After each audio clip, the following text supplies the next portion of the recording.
Hey sir and ma'am, we're going to present today our research study which entitled Awareness on the Impact of COVID-19 on the Small Business Enterprises of Barangay 87 Zone 9 and Barangay 201 Zone 20 and how the government of Pasay City take action on it year 2020-2021. Chapter 1, The Problem and its Background. One of the affected scenarios is managing and generating operating business. It is one of the difficult things to do. In a way, our must make a better decision, making in order for them to decide what can the best thing they will perform in order to make their business success and to satisfy the needs and wants of the people. For this reason, the researchers will focus on the impact of COVID-19 to small business enterprises in Barangay 87 Zone 9 and Barangay 201 Zone 20 at Pasay City. The researchers believe that the respondents' awareness on COVID-19 has a great impact on their organization's record keeping, and it plays an important role to help them in their everyday transactions. Through this, the researchers aim to assess how the respondents to deal with it and how the government take action on it with possible ways to become more knowledgeable in creating flows of finance and budget of small business at particular moment in time.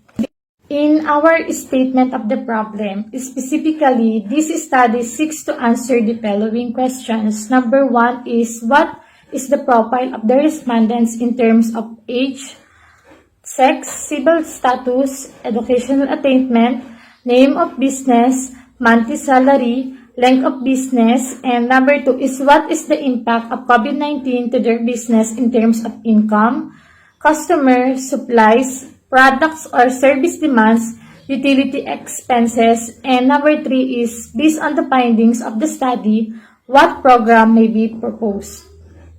In our null hypothesis, we say that there is no impact of COVID-19 in the small business enterprises in terms of income, customers, supplies, product or service demand, and utility expenses. But our alternative hypothesis is there is an impact of COVID-19 on the small business enterprises at Barangay 87 Zone 9 and Barangay 201 Zone 20 of Pasay City. Our significance of the study. This study is deemed to be significant in the following: to the respondents, to the local government unit, to the students, to the researchers, to the future researchers, and to academic institutions like City University of Pasay. In our scope and limitation of study, our study is limited in the analyzing the awareness of impact of COVID-19 to small business enterprises and how the government take action on it. It includes the profile of the respondents, which comprises age, sex, civil status, educational attainment, name of business, monthly salary, and length of business. Furthermore, the study will determine the impact of COVID-19 and the possible action of their government.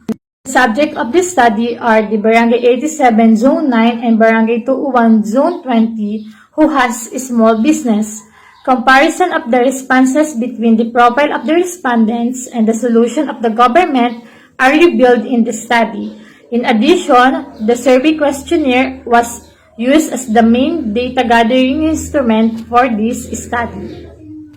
Chapter 2. This chapter presents the review and related literature and studies used and extracted by the researcher as basis for conducting this study. Provided below are the concept and discussion that helps the researcher to gain more knowledge about the present study.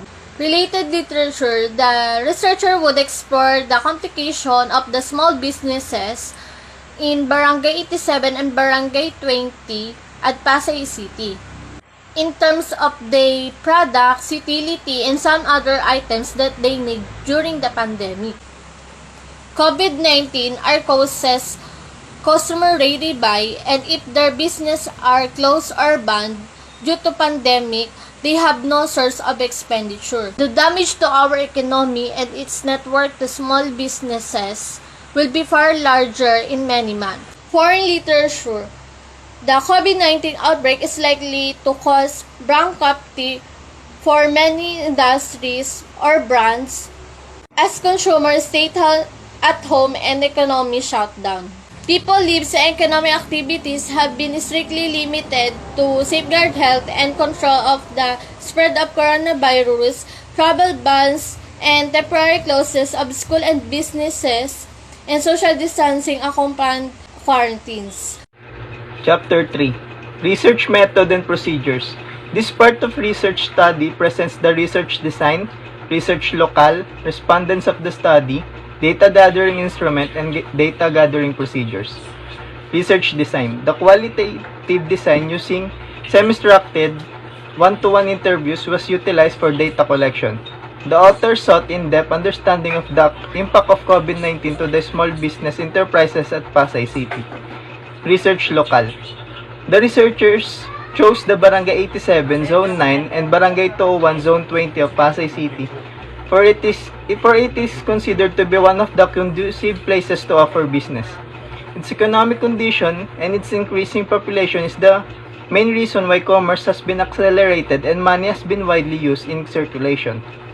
Because of the growing demand in this area, different small businesses begin to enter in the industry. Respondents of the study. The respondents of the study are limited to the Barangay 87, Zone 9, and Barangay 201, Zone 20. The researchers will use the total of 30 businessmen or businesswomen of each barangay of Pasay City. The researchers will also determine the age, sex, civil status, educational attainment, name of business, monthly salary, length of business. Purposive sampling will be used in the study. A purposive sample is a probability sample that is selected based on the characteristics of population and objective of the study. Purposive sampling is also known as judgmental, selective, or subjective sampling. Data gathering instrument. The data gathering instrument will be used in the studies, the questionnaire, in order to gather the required data for this research. Questionnaires are typically used to gather information from varied and huge group of people. The researcher acquires information from credible, present their draft to their research advisor for the comments and suggestions. A Likert scale is a psychometric scale commonly used in questionnaires and is the most widely used scale in survey research, such that the term is often used either interchangeable with the rating scale even though the two are not synonymous. It will be used in the study to determine the respondent awareness on the impact of COVID-19 to their businesses. It will assign with the following values, good or bad. To determine the degree of the answer when it comes to the awareness of impact of the COVID-19 to their business, the respondents will be guided by the following scale. The Perfect Instrument Quantitative Self-Made Survey Questionnaire, which is a research instrument consisting of a census of questions and other prompts for the purpose of gathering information from respondents. Although they are often designed for statistical analysis of the responses, this is not always the case. Survey questionnaire has two major parts. Demographic profile of the respondents include age, sex, civil status, monthly salary, name or nature of business, and length of business. And the second part is different questions. The impact of COVID-19 to business and its status, and the next is the action taken by the government of Pasay. Gathering data procedure. The researchers of the studies create steps to be followed to have a systematic and scientific way of conducting the study. Upon the approval of the title, the research did all possible ways to gather that would support the study. They gathered information from different books, literature, and relevant information related to their study. The researchers visited some locations on Pasay City. The researchers also made use of electronic data through visiting websites from internet. The researchers also looked for various thesis collections, abstracts, and dissertations which gave them better understanding about their study. In order to generate the design data for analysis, the researchers will use the questionnaires as the main tool to acquire the appropriate information necessary to their study. Statistical treatment. The researcher will interpret data and analyze data through frequency, which is F, which stands for frequency, N for the number of respondents, and 100 for constant multiplying frequency. This is my chapter for presentations. Analysis and interpretations of data. The study assessed the awareness of the impact of COVID-19 to small businesses for Barangays 87 Zone 9 and Barangay 201 Zone 20 in Pasay City, and how the government take action it. Specifically, the study seeks the answer of the following question. Number 1, profile of the respondents. The profile of the respondents includes age, sex, civil status, education attainment, name of business, month salary, and lastly, line of business. So, table for 1.1 shows the age of the respondent with group according to the age bracket with the interval of 3. The age consideration starts from 18 years old and ends 55 years old and above.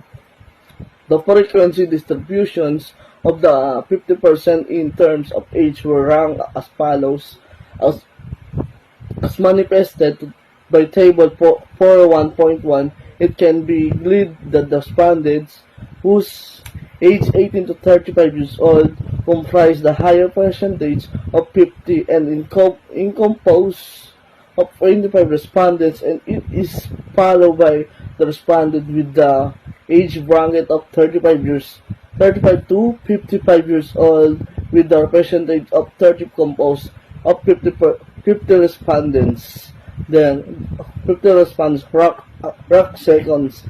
The group of the least number of respondents were above 55 years old and 20% composed and 10 respondents. The results show that those 50% for Barangay 87 Zone 9 and Barangay 201 Zone 20 in Pasay City have age of 18 to 35 years old. It can be applied that these represent the working age of people. And number 1.16 table for 1.2 presents the distribution of the respondent in terms of sex. The study was 18 or 36% were male and the 32 or 64 was female. As shown in table for 1.2, out of the 50 respondents, there were 36% of male responded, while the female dominated by claiming 64% with the 32 respondents. It showed longer percent of female respondents because, as the research noticed, most of the job, particularly like sari-sari store, was obligated to work by as defined by the World Health Organization's WHO 2011 refers to the biological and psychological characteristics that define men and women, as contrast to popularly believed money go hand in hand. So the current presentations is the most of the women continue to be tentative in terms of managing their finance either online, because historically women have handled the majority of the family finance. Number 1.3 civil status. So table for 1.3% in the distribution of the respondents is term of civil status. So civil status. Table of for 1.13 shows the respondent of the study was 22 or 44% were single, 26 or 52% were married, and the 2% or 4% were widow. Married respondents get the highest rank, followed by single, and these are the widow. Marriage is income are strongly correlated according according to the research, one of the biggest reasons why married people are more productive and make money is because they have a partner pushing them. Next is 1.4 nature or name of business. The table of 1.4 presents the distribution of the respondents in terms of name of business. The distribution of respondents according to their respectively business and their equivalent percentage. Shown in the table above that the sari-sari store get the highest rank, and it is demandable that the most respondents seek in followed by the cafeteria, carinderia, and load seller fall in the third rank. The rest has the same quantity and percentage. Sari-sari stores have highest in count when compared to other small businesses in Pasay City, but provide several benefits to their customers. The sari-sari stores provide easy access to basic commodities at low cost. We must go the nearest market town, which may be quite far from the village itself. Next, 1.5 monthly salary. Table 4 1.5 presents the distribution of the respondent in terms of monthly salary. The monthly salary of the respondents of Pasay City, given the fact that all their monthly salary falls in an average of 5,000 to 10,000, which the percentage of 100. Most of the respondents say that they are not in minimum wage earlier.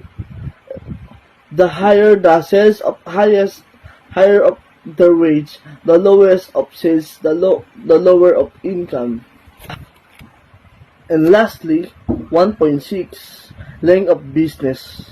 Table 4.1.6 present the distribution of the respondent in terms of length of business. Table 4.1.6 show that the highest number of years was found to be 1 month to 5 years in length of business, with the frequency of 36 responded of 72% for the given reason that some of business is not demandable and they want to seek for another businesses to start new, including the businesses.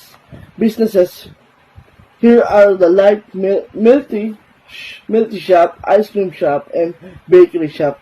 The second number is length of business was found to be 5 years to 10 years in length of business, with the frequencies of 11 respondents of 22% given. Here are the hardware shops, Lugawan and Pares, and car wash and sari-sari store. The list of the number in the length of business was found to be 10 years in length and business, with a frequency of 3 responded of 6%. And number 2, impact of COVID-19 to their business. Impact of COVID-19 on terms of the following. Those COVID-19 has impact in terms of income. Number of the respondents 50, and say yes 50. Percentage is 100%. And next, customer, the number of the respondent is 50, and they say yes. Ja, edit mo na to, ja.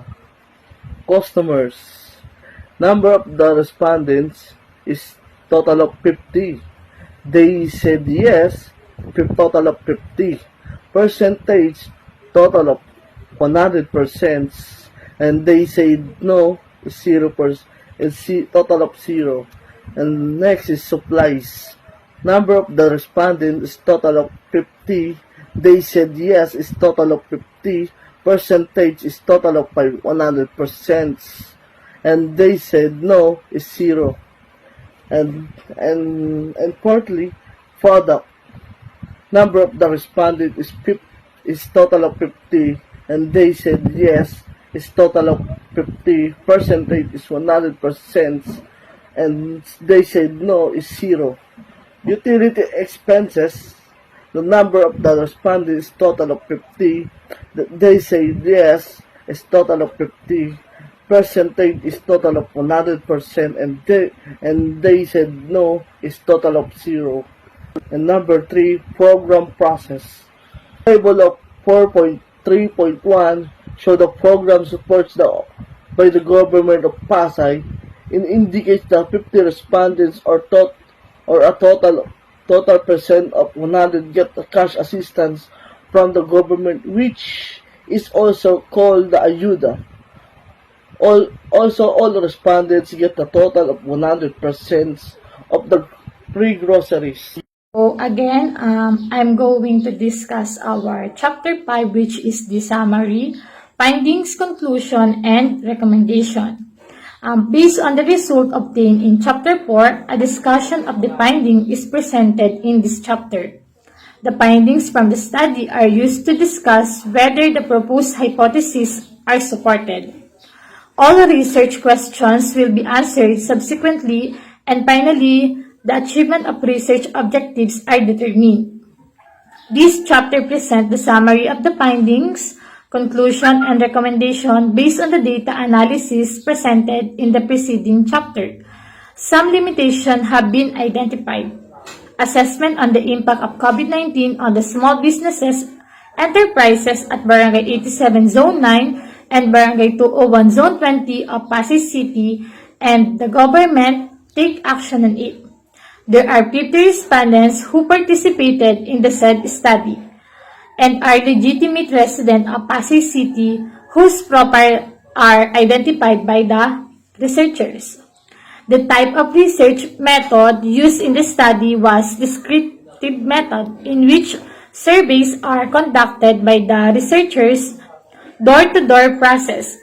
The survey was made and obtained last December 2020, wherein a lot of people are returned to their respective work and start again to work in their business in the new normal season. Based on our findings and based on the data gathered from the survey, the researchers found that there is an impact of COVID-19 on the small business enterprises at Barangay 87 and Barangay 201 of Pasay City. The conducted study shows that the respondents are aware on the said pandemic. The researchers found out that the COVID-19 has a strong impact in the small business enterprises in terms of income, customer, supplies, product or service demand, and utility expenses.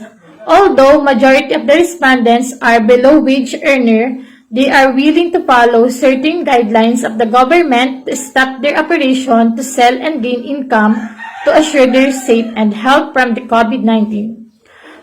Most of the respondents are forced to close their business, but few of them still operates because they are lack of financial support. The government of City of Pasay take an action on it by giving some cash assistance, which is the ayuda, free groceries, and they also offers business support campaign. For conclusion, we conclude that the respondents are aware of the impact of COVID-19 before the pandemic, during pandemic, and the new normal. The researchers found that the COVID-19 has a big impact on the small business enterprises on Barangay 87 and Barangay 201 in terms of income, customers, supplies, product or services demand, and utility expenses. The respondents strongly believes that the government of Pasay City do their best to support respondents in Barangay 87 and Barangay 201 by means of giving cash assistance, free groceries, and other investment and business programs. In the light of the limitations identified and the findings of the study, we recommended as future research subject. Number 1 is the researcher recommended study awareness on the impact of COVID-19 on the small business enterprises will serve as a guide for those employees and entrepreneurs who are unfamiliar to the issue that they come up in the world of business and in time of pandemic and calamity. Awareness and readiness for the situation that may come up when COVID-19 occur again. Enhance the knowledge of those employees and entrepreneurs for the possible issues that may occur in their business during pandemic. And the researcher also recommended this study for the people who will become entrepreneurs and employees someday, for them to have background for the possible issues that they encounter when possible calamity happens. For the local government units who wanted to support their citizens, were able to them to sustain the needs of those small businesses. That's all. Thank you.